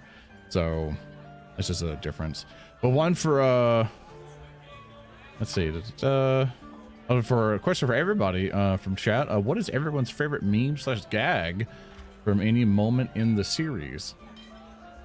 And I think the hardest I laughed was probably the Brimblow bit. That or from the special, which from the special every time we had to go get fucking water. Oh my god. That was pretty good. That was a very good bit. Speaker. Oh golly. I have to say I enjoyed, I think my favorite bit ever from any of these games is you're never gonna top the Pi and Lorne killer investigation. Oh yeah, someone even animated that. Yeah, no, that's like I think like one of my favorite Warhams things just ever. It was just a lot of, it's just so stupid, but it's really funny. Baron will find this killer. Yeah, so I would say that's probably one of my favorite bits. I laughed uproariously a lot at the Warhammer special when you had we just kind of on the fly decided not only did Ritzfist and Zedek's planes both break down and they both opened restaurants, but they had their mutual rival who walked in 2 seconds later, whose gimmick was they had a plane that didn't break down and is also a restaurant. And I Special thought that was the funniest shit. That was so funny. It was fucking good. That's my response. I think we all patted ourselves on the back. We're like, good stream, good fucking stream. Yeah, good job, guys. Thurston. Oh god. I had one in my head, and of course you made me laugh remembering that, and now I forgot the one You that better, I. you better I'll not let- start my head. hooting, mister. All right, we'll get back to you Oh, that last was it. then. Yeah. Thanks, Okay. Earndil. Hoot hoot. That was the fucking. Does that just hoot? Poor Rehua walking into that alley, and like the thing that chat really didn't get to see was the GM view of that, like. Flustercluck is like Hulky was moving his token down into like there's some bad birds in that alley. Yeah, that whole shit show at the Cackling Jackass is probably my favorite like bit from this campaign, just because it was like absolutely one of the most player moments of all right, I'm gonna like do all this preparation and this is how this is gonna work out, and you fucked it up in like 3 minutes, and I was like, okay, now they've got a Hell yeah! wall, and now I'm having them fucking do 4 encounters at once. Cool. Like Henry that was Kissinger, tactical great. nuke, etc., etc. Yeah, it was a very good thing. Odo.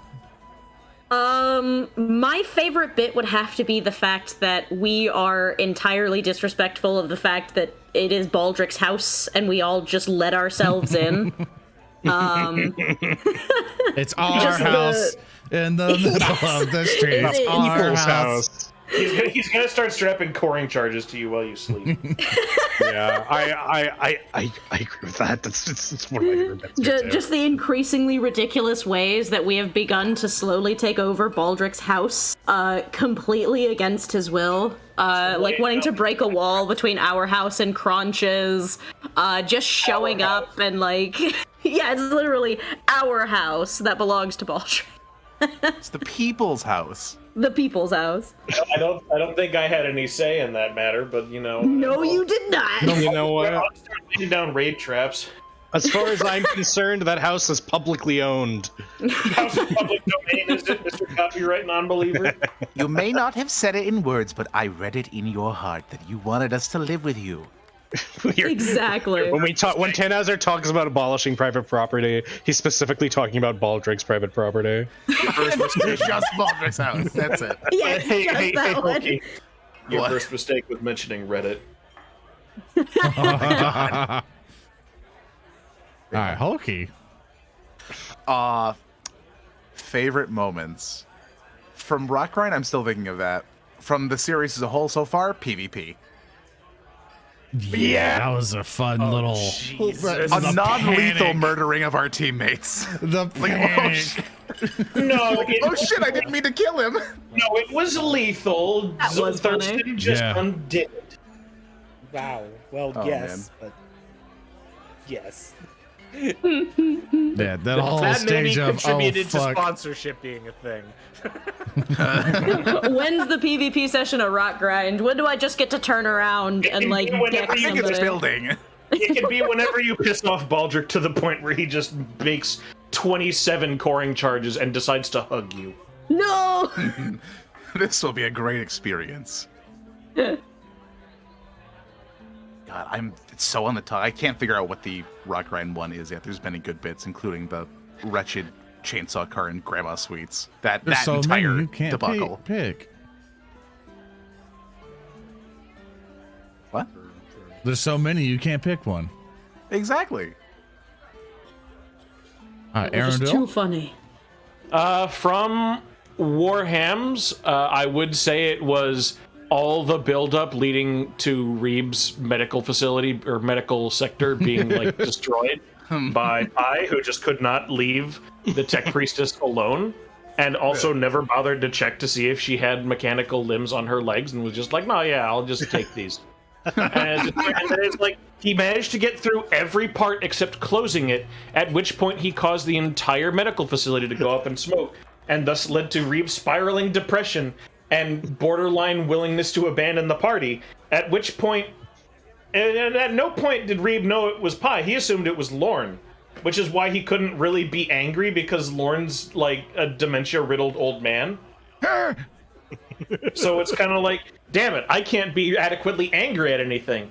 And then, Speaker, in character, and you did this perfectly. You just burbled out at the perfect possible moment while he was talking to Nurgle, trying to tempt him into being evil. I don't know. I Lord didn't blow it up. It was me. Only I do that. You what? And that was my favorite moment, because that was the one moment I was waiting for. I was building up that energy for like 6 sessions, waiting to throw that out there and hurt my throat, which I didn't, mercifully, but it felt fantastic. For Rotgrind, gotta say, I liked Hoot Hoot at first, and then people started to overdo it. I like Egg, but people are starting to overdo it. The next question then becomes, how far will we go before Bremblow is overdone? Bremblow will be everywhere. He will be That's on the the one wanted thing. post. No more Brumblow's Brumble dead. complications. Yeah, You that's have the to thing. stop. Fucker. All right, chat. We gotta have a conversation, okay? Stop overrunning the fucking jokes, for the love of God. Stop. It's gonna. If anyone here has played World of Horror, a Steam game, pixel art style with Japanese horror-based things, the thing that happens if you occasionally view like a thing that is like something evil, and it just starts randomly appearing elsewhere. That's gonna be Bremblow. We're gonna see him in like wanted posters where faces normally should be, but it's Bremblow. We see him like on a sculpture that's supposed to be something else, but it's Bremblow. We see him in a painting of like a noble, but it's actually Bremblow. It's gonna start getting out of control. Bremblow Nation. That's just his power. Like, don't you understand? You're trifling with forces beyond your ability to control with Bremblow. I can make 27 coring charges and kill myself. Don't tempt me. No! You want to talk to keep it? mentioning it, if you keep mentioning it, just, be aware that there's consequences. Every action has an equal and opposite reaction. So play with fire, get burned. See what happens. True. Exactly. I will make 27 coring charges and hit you with a giant stack of fire damage. Thurston, did And you then die. remember your moment yet, or? You already remembered it. Was No, Hoot he Hoot, did. remember? That's right. He It's already Hoot answered. My It's bad. absolutely Hoot. Next Okay, question, fuckboy. Next question from our forum from Godofter. Thurston, if you want to answer this quickly. How many years until Outset collapses under its own weight? Also, and just for everyone else, if we want to answer it just super quick, which Vampire of the Masquerade clan would your characters be a part of? Oh boy. Thurston first. To be determined. The fact that one of the pilasters has fallen into the depthless earth is a hint of something. But you know, I can't. I'm not answering all the deep secrets, chat. You gotta watch the show and learn the stuff. Yeah, but what clan are you? Oh, I will be honest. I'm not like a big vampire person, so I could not even name the clans. And yeah, it's not my jam, to be honest. So. No, it's okay. I'll go Lotus last. is a 'Cause I- Nosferatu. Yeah, Blue. Nosferatu. So just say quickly say the clan. So speaker.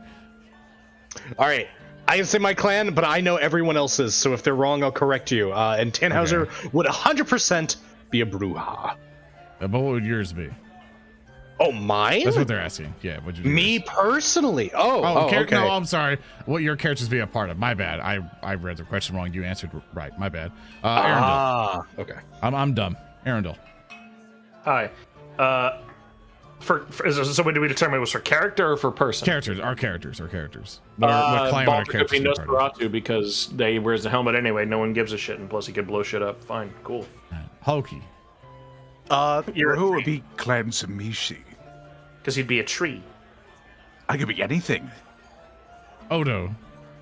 Toreador, because celerity and weird social things. Alright, I don't know much about is it Gangrel?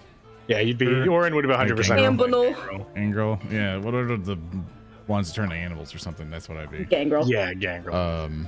Next up, we'll get from Dr. Gumby. What aspect of playing tabletop RPGs do you enjoy the most and why? Character building, RP, combat, etc. I'll just do this first. I'll try to summarize it because we're almost out of time. I love mixture of combat and of combat and RP. I like combat a lot. Because I like wargaming and stuff like that and get my tactics, but I genuinely enjoy the role-playing aspect the most. I put that on the top, and then combat, and then character building third, and because I enjoy the interactions because you're playing the game with your friends, and that's the main thing I look forward to, is to be able to have funny, memorable, and entertaining, and compelling, all this other stuff, interactions with my friends and their characters, and we all have a good time with it. So that's what I like the most. So I'll go with Thurston next. For me, it's just like when people get vested in the game. That's my favorite thing about tabletop role-playing games in general. Is I kind of am an emotional vampire in that I feed off of people's enjoyment. So when I have players who are super invested in the game, and they're writing up fucking massive stories, and then also doing all this cool art and that shit just feeds me. So having a community like this is great, but I really enjoy the aspect of this is a group activity, and that everyone's kind of contributing, and we're all building this story together. As far as if it's combat or role playing or whatnot, I think those are just pieces of a puzzle, and I enjoy building the puzzle the most. So that's all the pieces. That's me. All right, next up, Earndil. With regards to the question, what aspect of playing tabletop RPGs do you enjoy the most and why? Sorry, I just needed a repeat because my brain sometimes turns off. No, it's okay. Honestly, I generally prefer GMing. I like being creative with shit. I know it pisses the shit out of GMs whenever I do this stuff. I love improvising. I love doing stuff that annoys people and circumvents the rules. I could opt to just fight this band of enemies with my sword, but is there anything I can throw at them? Is there a collapsible wall nearby? Is there a boulder hanging somewhere? Is there a patch of floor that's weak that I could throw something at? It doesn't matter how skilled my character is. I will almost always have tried to look for alternative solutions so I don't have to, and that annoys the fuck out of people. And as a GM, I hate when people do that to me. You see, the problem is, as a player, I'm the kind of character I hate as a GM. So it's kind of I don't know, just being creative is fun, and I like doing it. Odo. Owned. Oh, for me, it's roleplay is always my the thing that I have the most fun with, whether I'm GMing or whether I'm playing. The roleplay is always first and foremost for me. It's why I tend to gravitate towards systems like World of Darkness and stuff like that. I am interested first in telling the story, developing the characters, and moving through that aspect of it. But I do like some good tactics, so I do like to do theory crafting with combat a little bit and stuff like that, and character building, and what kind of wacky things can I make the mechanics do. But that always takes a back seat to the roleplay. Nice car. That was me. Jesus, that Driving fucker's past right by Earndil's your window house. today. Real cool. He got rid of his farter. That guy's windows. So Hulky, you up? I like a mixture of RP and combat. I live for the shenanigans of in-character interactions and ruining a world just to give the DM heart palpitations, but also the hero and villain moments that come with it. Likewise, that segue into combat with doing plenty of cool shit just to, like, again, really cool. All right, now speaker. Yes. To me, roleplay is king. I think that nothing matters unless you are having that interesting, creative storytelling experience with everyone else at the table. I like making characters. I like making scenes, dramatic moments, shit just to make people laugh, just things that you remember and talk about forever. I treasure that. That's the thing that I care the most about in my roleplay experience. Mechanics can aid that, and I have fun messing with mechanics. I'm a door kicker. I'm sure you all might have noticed, but I'm a little bit of an agent of chaos as a player, but also as a DM. And I like it's all in service to me for just great memories, interesting stories, interesting characters, and that's what I play for. I didn't miss anybody, right? Cool. Okay. I'm making sure I didn't skip anybody this time. To answer Elliot's question, are you planning to commission more artists in the future for Rotgrind content, or will you be using the group you have already? I'm open to any artists who can pull off the things that we want to do. There's not like a restriction on it, on just like, are you able to do what we need to do? And are you not going to charge me $600 for line art? Like, because I've definitely had that before. So, yeah, like I'm not like, we don't have like a gate or something on artists. It's just as long as we try to diversify it the best we can to give a lot of different artists a chance. But sometimes it's finding new artists, and like we don't have like EA money or something to where we throw thousands of dollars at people for stuff. Like we're just a small little group of people doing the best we can with the Patreon and stuff. So if there are artists out there who want to do stuff or whatever, all they have to do is just show us what they can do and what their prices are and stuff like that. And we just have to keep in mind of our budget, because I'll open for stuff, but like we try to diversify it so multiple artists can get a chance to get into it. It's just so far the people we have right now, we kind of are getting comfortable with people, but we're always open for more. Let me see. Let me see if I can find ourselves another question from chat. Everyone's been absolutely lovely so far. Yeah, chat's keeping the slurs to a minimum. Yeah, the chat's been good behavior today. Thurston. Yes. Well, I asked from you, how easy/difficult is it to plan and make encounters, both social and combat, for the guys? From Professor Meme. Professor Meme. It's Professor Meme. It's it can be involved. I think a lot of how I do it with like this group in particular is sort of like have the building blocks ready. Don't write out the whole thing. Like I do not write out like full detailed adventure, like, this encounter will be 3 pages of text, because that won't work with this group, because they will destroy those 3 pages of text in the first 3 minutes. So what I tend to do is take a lot of like smaller notes and just details on like, okay, this is this personality, this is like this character's background, those sorts of things that let me sort of improvise on the fly. As far as like actual encounters go, and like, DCs and CR or levels and stuff. I just tend to keep some tools on hand for that. So like I'll know like, okay, they're now 5th level. The DC that they should on average be hitting is this. Plus minus is 4 in appropriate cases. And then, there's a combat. It should include like roughly this level of creature. It's generally just more of a grab bag that I go with now than like detailed prep, because if I do detailed prep, then it just like feels way more like a railroad than it should, so I tend to avoid. So let's see. I think we already answered this one question. Okay, this actually is actually interesting question from Silence on the forum. What was the hardest part of settling on Rotgrind as the new campaign?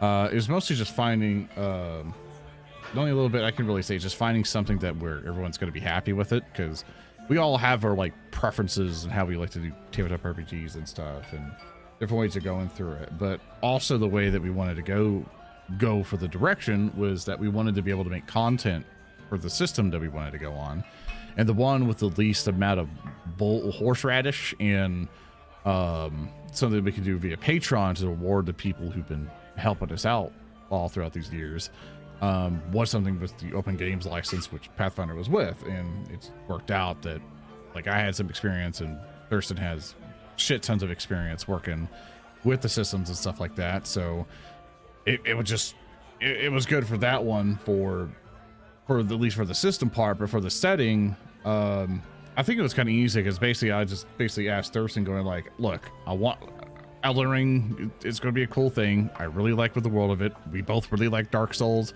which is Thurston hates the way I play Dark Souls and gets angry at it, but I generally love that stuff. I love it when the world is not happy. I love it when the world like basically is just like, hey, not everything's rainbow and gumdrops, because it kind of gets nauseating to me. I like it when there's always this saddening undertone or this like brutal undertone to the world, because it's not just as simple as just like, oh boy, I can't wait to get to the market and live my life in peace. It's like there's problems in the world and everybody has to deal with it.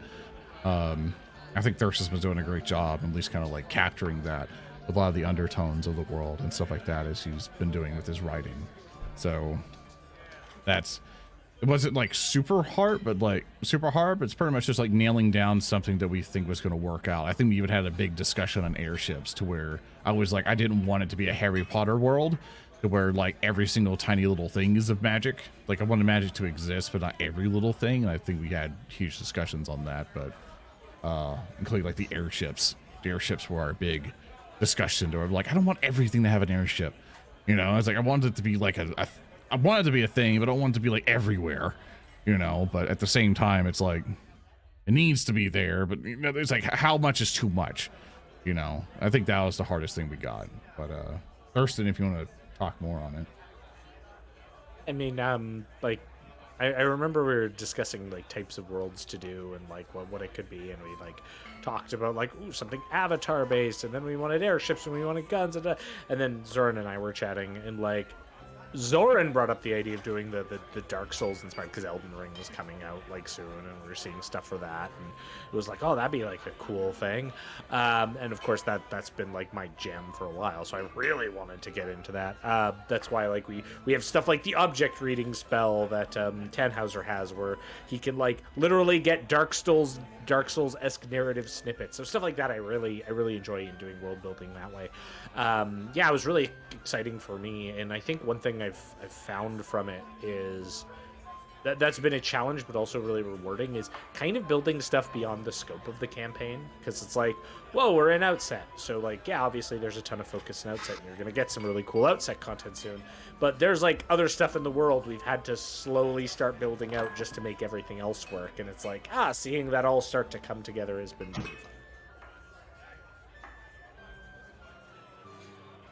Grab.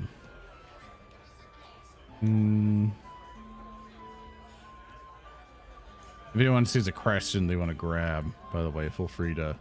I know. That one. Don't see many that are for individuals. Will there be an Orchestra Ode from Stone? Will there be an Orchestra Ode and cameo of your characters further down the campaign, like Balin? Oh, you mean Baron? Ballin'. Good old Ballin. We gotta bring Balin the campaign. He will never be balling. I'm balling. I am balling. Rolls up with fucking spitting rims. This dwarf truly do be ballin'. Spitting rims in the chainsaw car. That's Ballin, Baron's brother.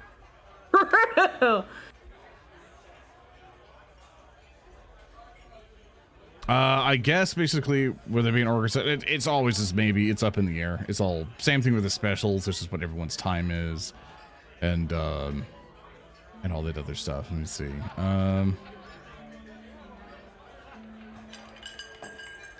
Salty asks, who plays Heart in the second group.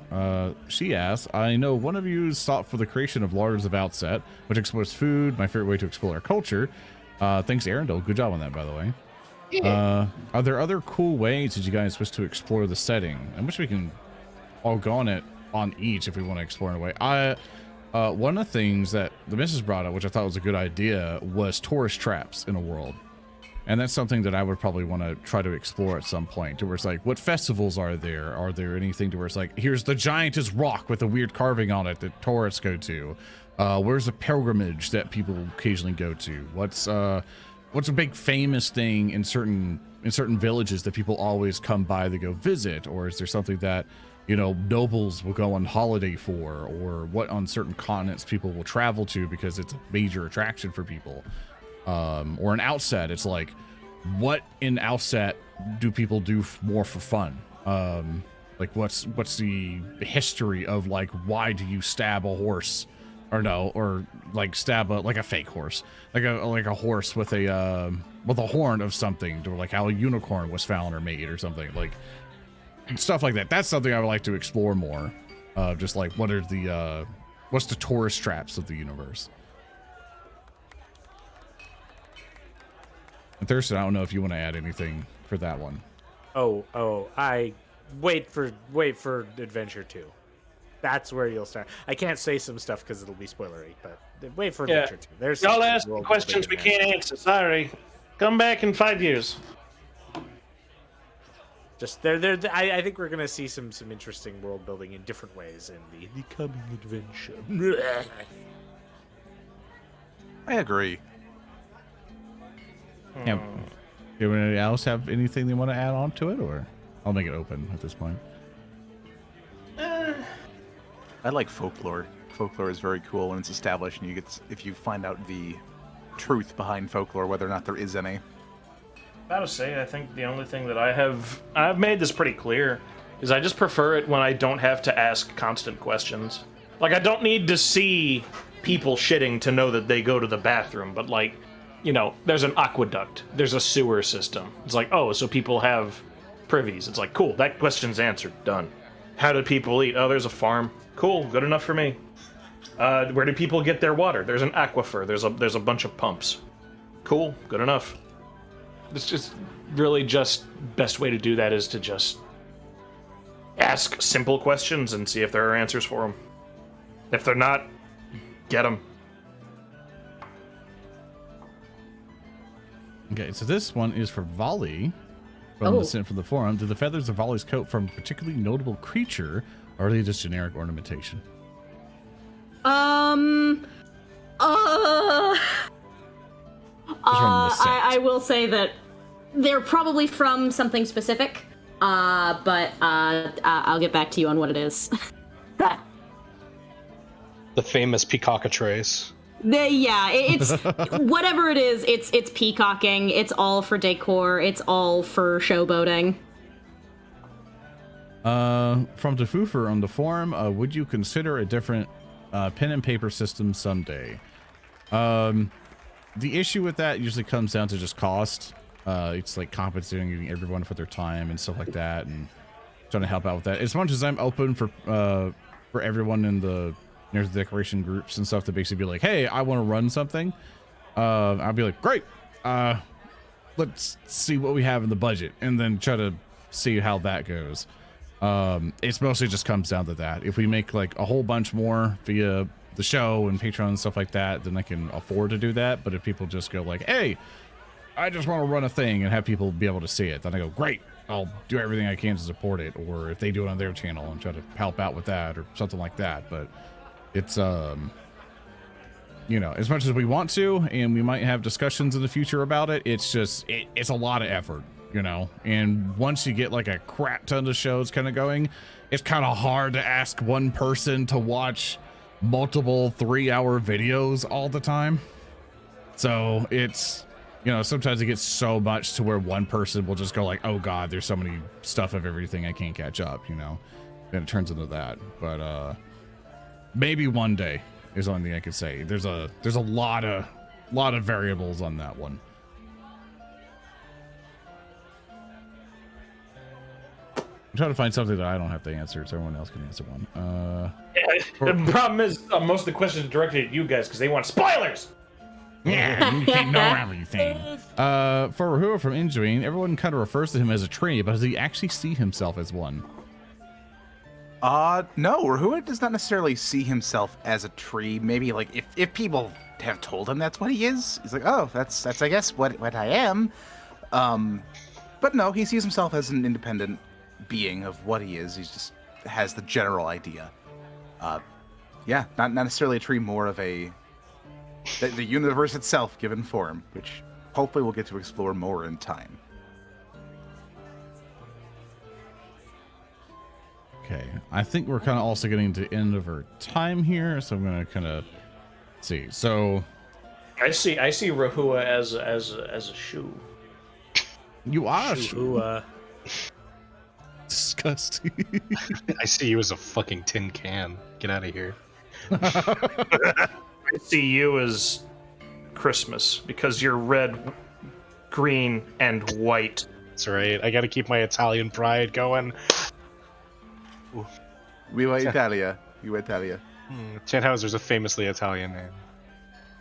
But yeah, sorry everybody if we did not get to all of your questions today. We only did this for about around 2 hours ish or so because we all got a whole bunch of stuff to work on, and also Thurston has more stuff to worry about on his end. We got a whole bunch. Yeah, because your basement sadly flooded, which sucks. That's been a lot. Which kind of worked out. This is the first time I'm sitting at my computer since Tuesday, really. So yeah, pretty cool. Yeah, so thank you everyone for your questions. I hope that kind of like we got to some interesting ones that a lot of you cared about. I would like to do more of these whenever we do kind of get a break, or whenever, or basically just whenever I'm streaming. People are feel free to come over and just ask any question, and I'll answer the best that I can. Poison swamp is trying to manifest in my basement. No, not like that. It's a poison swamp now. You put so much bleach in there, it's now just radiating. Yeah, it's trust me, it's not fucking poison, not goddamn.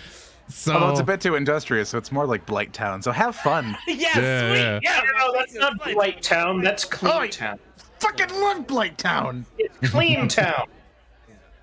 But yeah, thank you everybody for supporting us so far. I hope you guys enjoyed it so far. Thank you to all of our players for sticking around with us for Rotgrind. Thank you, Speaker, Earndil, Hulky, Odo, for tolerating my crazy bullshit.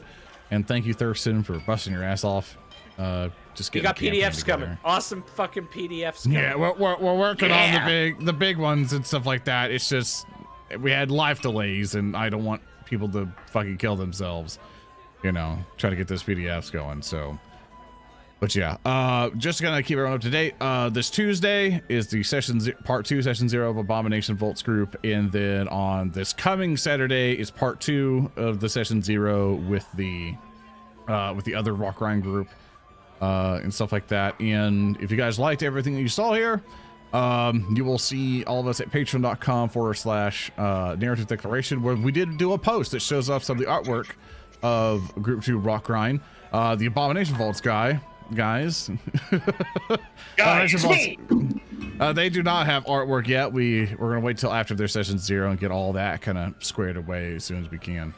But yeah, that's how that's happening. And then we'll see you guys back with Rotgrind episode 14. I think that will be, have to update our schedule. It'll be on the 6th of next month, 6th of August. Yes. But yeah, love you all very much. Thank you all so much for coming over the visit. Sorry we didn't get to all your questions. Feel free to go to our Discord, !Discord in chat to get the links over to the Narrative Declaration Discord, where you can just ask those questions again and ask the guys if they have time to answer them.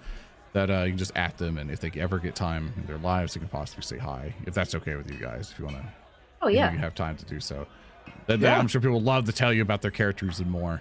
Yeah, and Thurston loves hearing about.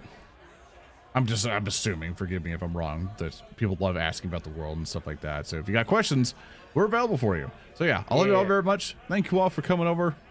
We'll see you all next time. Goodbye. Goodbye. Bye. Farewell. Dock City.